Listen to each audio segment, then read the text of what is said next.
3, 2, 1. 7 things you probably didn't know you need to know. I'm Jamie East, and this is the Smart 7. Good morning, it's Tuesday the 21st of April, and a big happy birthday to Her Majesty the Queen, who we're going to do a 21 tweet salute, but she's asked us not to and blocked us. Rude. The coronavirus continues to wreak havoc around the world, with global deaths now in excess of 170,000.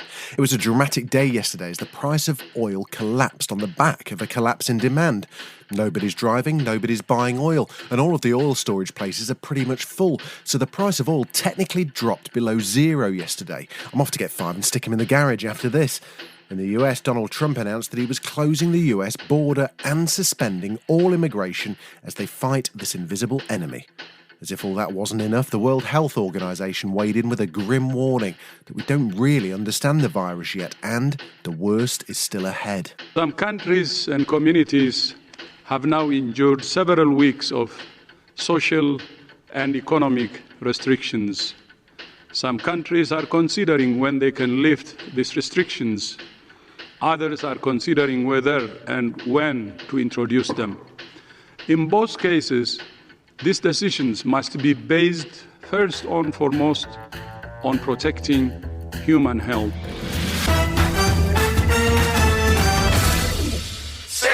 I don't know about you, but I love reading someone's texts over their shoulder on the bus, which is why the big reveal of the messages between Harry, Meghan and her dad Thomas are so salivating.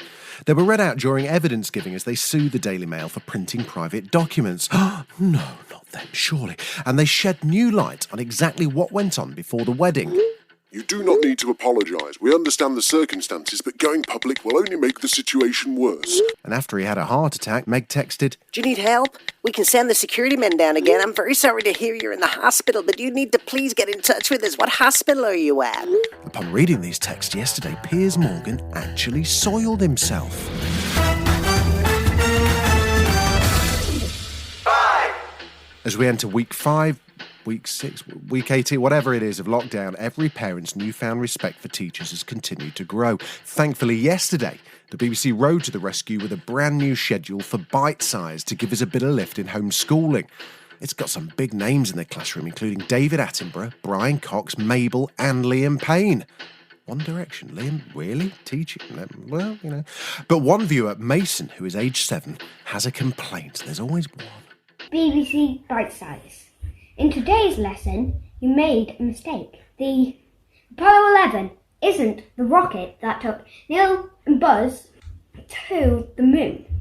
That was the mission. The rocket was called the Saturn V, launched at Kennedy Space Center in America. 4. Idris Elba was one of the first famous faces to be diagnosed with coronavirus, and he and his wife have been battling the illness while quarantined at home. He reappeared at the weekend during Lady Gaga's Together at Home event, and he spoke to the BBC yesterday about how having the disease has changed his perspective. I can't take my eyes off the framed Captain Kirk picture behind him. Go and have a look on the BBC website. Weird, man. Anyway, here he is. We're thankful, and that gives me a little bit more perspective about the future. You know, there are things that I worried about before this time in our lives, in everyone's lives, that I am less worried about now. What I'm really thinking about is what we do in the future. How do we avoid this pandemic of this type happening to everyone, and how can we prepare for it, best prepare for it? 3. Sport. Nope, there's still none, and yet every day we try. It turns out 17 times Grand Slam winner Novak Djokovic is an anti-vaxxer. He said he'd be concerned if a vaccine for coronavirus became compulsory. He was doing a live Zoom chat, of course, with other Serbian players on Sunday. Američkog doktora koji je bio profesor na Ročku. Yeah, you've probably spotted the glitch in our plan here. Let me just translate for you. I mean, my Serbian's a little bit rusty since Brexit, but he says, personally, I'm opposed to vaccination. I wouldn't want to be forced by someone to take a vaccine in order to be able to travel. I have my own thoughts about the matter, and whether those thoughts will change at some point, I don't know. Go and stand in the corner next to Amanda Holden and her 5G antenna. 2. One question's echoed through the halls of social media in these troubled times. Where is Louis Theroux and what is he doing? Well, I've got some exciting news. The nation's sweetheart, Louis Theroux, is back and he's working from home. He's got a brand new podcast called Grounded. 1212, 1212. This is a public service announcement for the BBC. Oh, let me just close. I'm just 2 more minutes, Nancy. I'm just recording some audio. Working from home. My name's Louis Theroux, and I'm doing a new podcast for Radio 4. It's called Grounded with Louis Theroux.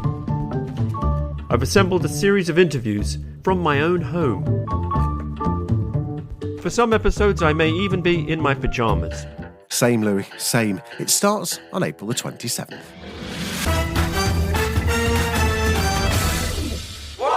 And finally, if you're looking for something new to watch, why not try a brand new documentary genre that's just been created?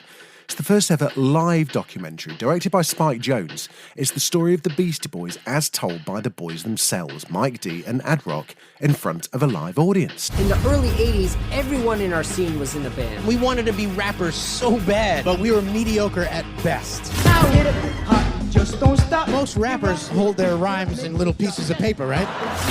We went from being famous in a 14-block radius to being on tour with Madonna and Rick Rubin. The shows kept getting bigger and bigger. We morphed from making fun of party bros to actually becoming those dudes. We were burning out. This has been the Smart 7. Stay safe, stay distant, and for goodness sake, wash your hands. We're back tomorrow at 7. Like and subscribe wherever you get your podcasts.